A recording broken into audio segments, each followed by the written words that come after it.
Hey, do you want to save money, have a healthier garden, a healthier soil, and help the environment? Stick around, I'm going to tell you how with composting.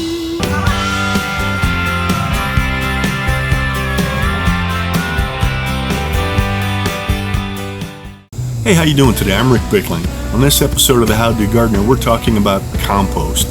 Now, you don't have to have a big old compost bin like I have here. No matter where you live, no matter what time of the year it is, no matter how much room you have, you can make compost work for you. So what is composting anyway? Well, composting is basically a natural decomposition process that happens to any kind of organic matter, leaves, sticks, twigs, anything that falls on the ground and eventually decomposes due to bacteria. It's the reason when you walk in the forest, there's not a 4-foot layer of sticks and leaves in the ground. It's composted, it's decomposed, and it's gone back into the soil. So there's really nothing magical about compost. It's going to happen on its own anyway. All you're trying to do is utilize how much space you have, how much material you have to compost, and how much time you want to wait for your compost to complete. One of the benefits of compost is it really reduces the yard waste entering landfills. Each year, hundreds of millions of tons of grass clippings, leaves, weeds, organic debris, and other yard waste enters landfills. This makes up about 20% of the total volume of all materials entering landfills. The cost to collect and dispose of this waste is nearly $1 billion a year. Okay, time out. Sorry about that, but change of plans. You know, I've really been enjoying filming these videos out in the backyard in the garden these last couple of times, and was having a good time filming this one too. Batteries in the camera kind of ran down low, so I came inside, got something to eat, got some fresh batteries, and when I went to go back outside, kind of paused and looked out the window, and I saw this. Now, if you look real close to the ground, you'll see a lot of things flying around down there. And there was nothing there when I came in. At first I thought they were big bumblebees, and they might still be, but the more I watched them, I kind of think they're cicadas. Whatever they are, they're big, there's a bunch of them, and it's just kind of freaky. So the rest of the video we're going to film in the office here, so sorry about that. Okay, now back to our regularly scheduled program about compost. Okay, so let's take a look at the 4 main components required to make compost. So of the 4 main components of compost, the 2 solid components consist of green material. And again, I'll give you a lot of examples of what is in the green materials group. Green materials add nitrogen to the compost, which is essential to plants to help them build cell structure in leaves. The second main solid component of compost is brown material. Brown material is the carbon component of compost. Carbon is used by plants in addition to oxygen and sunlight in the process of photosynthesis to make food for themselves. The third component of compost is water. Ideally, you want your compost to have a moisture level similar to kind of a damp sponge. Not soaking wet, but just a damp sponge that you've already wrung out. The fourth component of compost is oxygen or air. Now, when you have a pile of compost, ideally, about 1/3 of the total volume of that pile of compost should consist of air or oxygen.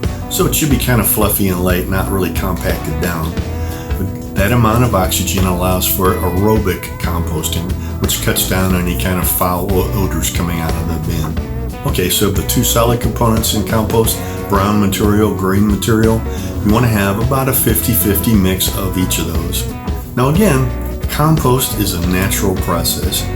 No matter what percentage of brown stuff you have, green stuff you have, water, no water, oxygen, no oxygen, stuff is going to break down eventually. So really, we're just trying to optimize the whole composting process, make it so your backyard doesn't smell bad, and try to get the compost where it's ready in a shorter amount of time and has a better mix of nutrients in it.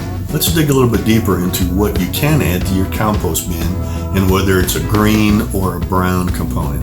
The things that you can add to your compost bin that are green material are grass clippings. Just make sure you have not used any kind of a synthetic fertilizer or insecticides or weed killers. Organic fertilizers are okay if you've used them on your lawn. Fruit and vegetable scraps and trimmings. Now, as a side note, make sure you put any kind of fruit or vegetable trimmings down into the compost bin and cover them up with some leaves or grass or something. That way you won't have the trimmings right up on top. That might attract rodents, coffee grounds. And you can throw the filter in there too, as long as it's not a bleached filter, just a brown one. Use tea bags.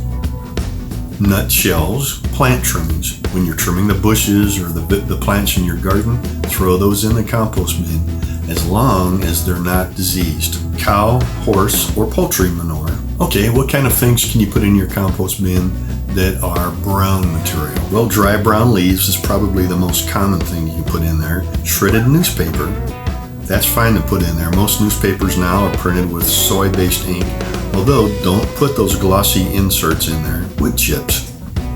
Sawdust is fine if you do a lot of carpentry or woodwork at home, but don't put sawdust from pressure-treated lumber in. Straw or hay, that's a great thing to throw in your compost bin. The little tube that toilet paper or paper towels come on. Brown cardboard boxes that you've shredded up, just make sure you take off any kind of tape from them. Dryer lint's a good thing to put in there. If you give your kids or your animals haircuts at home, you can put animal or human hair in there. Wood ash. If you have a fireplace, put the ashes in the compost bin. Of course, let them cool down first. Egg cartons. Again, as long as they're not the styrofoam ones, but they're the cardboard ones. Okay, so now what are some things that you do not want to put in your compost bin? Never place anything with fats or oils in it in your compost bin. Some examples of that are meat scraps, whether it's chicken, beef, or fish. Don't put meat scraps or bones in the compost bin. Baked goods.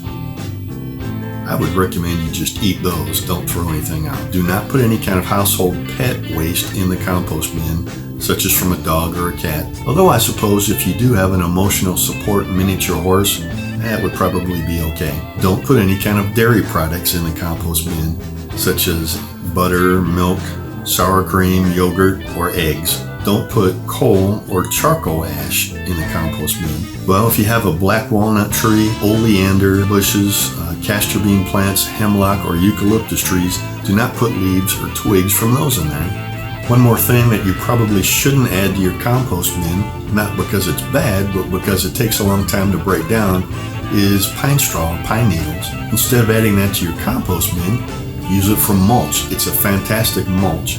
But here are some ways you can scale composting to fit your needs. Just use a mulching lawnmower rather than bagging up your grass clippings and taking them to the street in a plastic bag. Get a mulching lawnmower. The grass clippings will fall back into the ground and provide a good source of nitrogen for your lawn. If you don't have a lot of space, but you do have some outside space, just dig a little hole and put your compost bits in there and cover it up. If you have a little bit of more room outside, dig a small trench, and as you add compost material to it, cover it up as you go. There's quite a few compost bins available on the market. Here's a few of them. Basically, they work the same way, the same ratio of brown and green material. The next step up is just to have a compost pile or heap. Alternate layers of brown and green material. Just keep adding to it as you go along and let it sit there for a while. So really, you don't have an excuse. Start composting today. Once you start adding the compost to your vegetable garden and seeing the rich results you get, you'll be glad you did.